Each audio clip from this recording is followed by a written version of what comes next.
So many communities, Tyler, are still, navigating the crisis.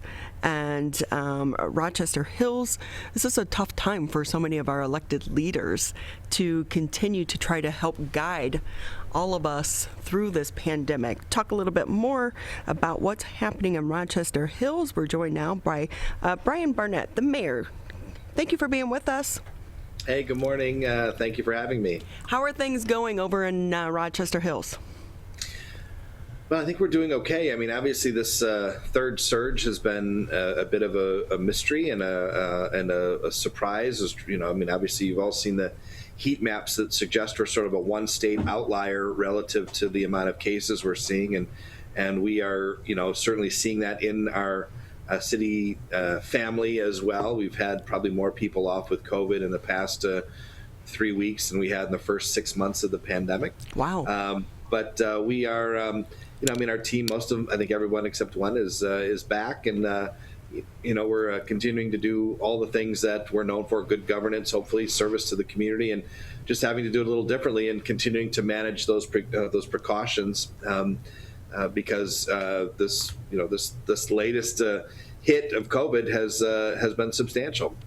So can we talk about your budget right now? How is that looking? Do you anticipate getting some type of relief from the federal government? Yeah, we do. Obviously, I was an outspoken advocate for that nationally, about the need for cities to receive direct funding. It was a portion of the president's plan that I supported.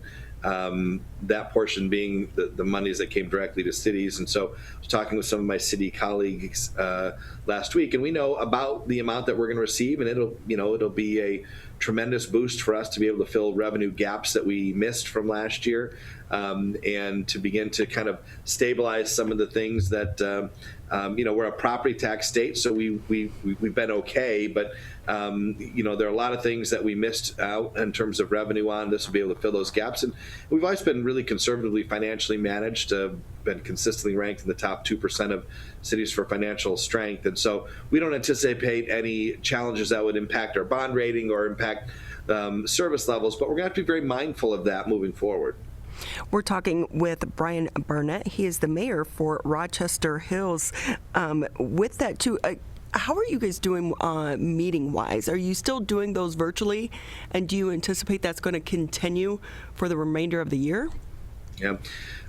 No. Actually, this week we have our first in-person meeting in over a year. Wow. Our council chambers have been reconfigured, so it's a hybrid. The council will be in the chambers, and as will I and my administrative team and any residents that choose to show up. But you can also continue. I mean, we've been sort of accustomed to Zooming and other platforms to engage virtually. So we'll have the opportunity for residents to either engage virtually or in person, following the recommendations of the CDC and of the state of Michigan. I will say, as a resident, I like that process so that I think more people could actually get involved with their local government. But we know this is only allowable due to the pandemic, right? Right, but I think we've actually talked with our team about how we make this more a part of how we do business in the future. I mean, it may be some people may never be comfortable coming into a relatively unfamiliar building or unfamiliar surroundings. And so if we still value those voices, we want to find a way to continue to hear them and engage them. And so my guess is that many municipalities will look at, for example, one of the ways that they could use the funding they'll be receiving from the government is to equip their buildings, or they could choose to equip their buildings with ways to continue in a hybrid format where you could both contribute online and in the past, of course, you could watch. It was just not possible to interact, and we had to purchase some technology and retrofit some things. It cost us some money, but I feel like this is probably the way of the near future and maybe even longer term. So with that, of course, everything right now, the focus is on the vaccine. How is that rolling out in the city of Rochester Hills, or are you pretty much just relying on the county? Well, most cities, I think with the exception of Detroit, don't have their own health department, and so we rely on the county to lead to lead that. Of course, we work with many of our private institutions, whether it be the hospital systems, Ascension in our community, or some of the other for-profit organizations, Meyer, CVS, and others. We've done pretty well. I mean, I think we're ahead of all the averages in terms of those that have wanted to get vaccinated. All of the folks associated with our school districts have been vaccinated, should they choose. All the folks associated with the city, just very recent, have been given appointments in the last week or so, and are being vaccinated, those that want it. So I think we're doing as good a job as possible. It's a challenging process, but I think more and more people are being vaccinated. We set up a vaccine hotline here at the city, helping to direct and connect people where they needed to go. Of course, at the very beginning of this process, it was very uneven and even somewhat mysterious to folks, especially when it was a 65 and older crowd.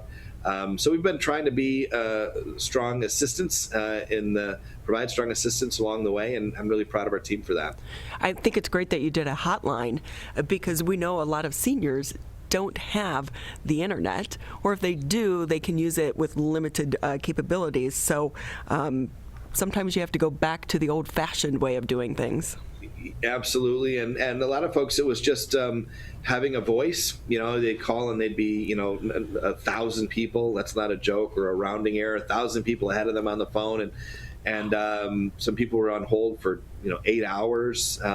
So just to have a friendly voice saying, "Hey, listen, we're going to stay with you. We're not going to leave you hanging here. We're going to get you the information that is important to you." And I think that we provided some level of comfort and counseling along the way, which is sort of a side benefit. So Mayor Barnett with us here on the MegaCast. Mayor, I anticipate the conversation going forward with the vaccine is going to be about requirement and the so-called vaccine passport. As an elected leader, do you anticipate those conversations are going to come up in the city of Rochester? Well, I'll let Amanda speak for the city of Rochester and I see her there for Rochester Hills. No, I mean, listen, and you've heard the president speak pretty definitively about this. That there will not be national mandates for this. Locally here, you've seen leaders like Dr. Peskovitz, the president of Oakland University, talk about vaccines being required unless you have a religious exemption to live on campus at Oakland University in the fall. We don't control any housing here. We don't control. We don't have any public transportation that we would have authority of. So there's no reason for us to get into that game. I think that's probably the next level of discussion nationally that people are going to have in terms of, what may or may not need a vaccine to participate in. But right now we're just trying to get vaccines to those that want them, and that's a pretty heavy lift. And that's really what we're focused on, and the other things will sort of take care of themselves and be really vibrant discussions that people are obviously pretty passionate about. So if we can shift away from the conversation about vaccines and COVID-19 for just a minute, I know you guys have an exciting project underway, Innovation Hills Park. Do you want to tell us more about that? Yes, it's like my third child. I love talking about that park. Now, what we just specifically what we've just launched is a campaign for the community to show their support. So far, we've put millions of dollars in this, all from the private sector, nonprofit groups, and we're building a $4 million playground out there over the next 90 days. And we have another boardwalk loop going to the council this month. So this campaign, which you can find at rochesterhills.org/playground, is a chance for the community. If they've been out there, if they've enjoyed it, we partnered with the MEDC. They're going to match dollar for dollar the next $50,000 that's donated in the next few weeks. And so we're encouraging people to contribute. We'd love to see families who've enjoyed it, an experience out there, contribute $25, $50, maybe $100. We've had some students contribute $20 because they had a unique experience out there. It's just kind of a good old-fashioned community fundraiser to show support for this project. And we've been overwhelmed with the support that we've received so far, and we think we're going to reach our 50,000 goal well ahead of schedule. And again, if any listeners want to or viewers want to contribute, it's rochesterhills.org/playground. Hey, even if it's $5, it all adds up.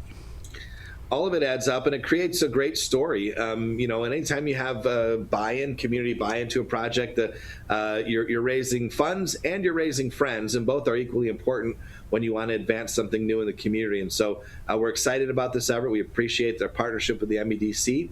And we're looking forward to hopefully meeting that goal, coloring in the thermometer all the way to the top, and celebrating more investment into our incredible new park.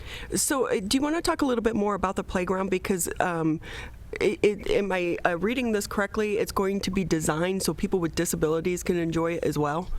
Yeah, it's really a unique endeavor, which is why sometimes the price tag can be a hard swallow. But we wanted everyone in our community of all ages and all abilities to be able to enjoy it. And so when I asked our team to put this together, I said, here's what I don't want. I don't want anything you can find in any other playground within a 2-hour drive. I want all unique elements here. And so we've got this giant tree that's like this 3-story tree. You actually enter the playground on the second level, and you slide into the playground to get into where all the fun stuff is, parents and grandparents alike. And so we've got a river right now. They're digging the river that's going to run through the playground, which kids will be able to manipulate the water flow and learn and see how the river changes things. And really, we've worked with OU Cares, which is an autism group that to really plan everything the way it's laid out, from the colors we use, from the sounds you'll hear, from the way you enter and exit the park.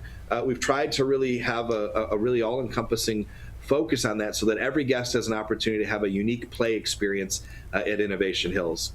What's the timeline for completion? I want it done by Friday, but they tell me that's humanly and physically impossible. And so then I say next Friday, and they say, Mayor, same thing. So generally, we hope to have it done by the beginning of June this year. So like I said, it's out there now. We actually have a time-lapse camera that's capturing all the changes happening every day, and we're excited to see this. And I'm excited to play on this playground, hopefully by the time school gets out in mid-June. That is so awesome to have that in the community, because so many people are taking advantage of our parks now more so than ever. Yeah, we recognize that throughout this course of this last year. In fact, in the first month of the pandemic, our parks usage was up like 350%. I mean, where could people go last year that they could feel safe? And it was outdoors, and it was on the trails that we share with the City of Rochester, and all the great public spaces that we have here in our community. And so, we took a look at this and said, this is, some people are kind of pulling back and say, no, this is where we absolutely should invest during this time, because if the one thing that our people have told us is that when times get tough, they like to go outside. They like to recreate close to home. They're not flying overseas. They're not flying a lot of places. And so this makes sense for us to invest their money into their parks and to do it in a really unique and an important and impressive way. And that's what we're doing. We've got that project, another project. About the same time, we're going to open the city's first splash pad on the south end of town. And so residents of Rochester Hills, we're kind of calling this the summer of fun. We had a tough summer last year, but we're excited to celebrate with some really unique, cool outdoor spaces all across our city this year. Summer of fun. I like that. I may steal that as a slogan. Oh. You send us a nickel to the playground every time you use it, and you can use it as many times as you want. There you go. Mayor Barnett with us here on the MegaCast for the City of Rochester Hills. Mayor, anything I didn't ask that you want to touch on before we say goodbye? Just encourage our folks to continue to be vigilant. Thank the folks out there that are doing a great job. We are really standing with our small businesses as they've been challenged, and trying to communicate as best we can. I launched a new podcast to try to continue to communicate with our residents. So proud of our team, proud of the way the City of Rochester Hills has responded, and just want to keep people diligent and vigilant in the remaining months here to hopefully get to the summer of fun as quickly as possible. So thank you for the opportunity this morning, Ronnie. Appreciate you. Great talking to you again. Again, if you do want to donate to the park, it's rochesterhills.org/playground.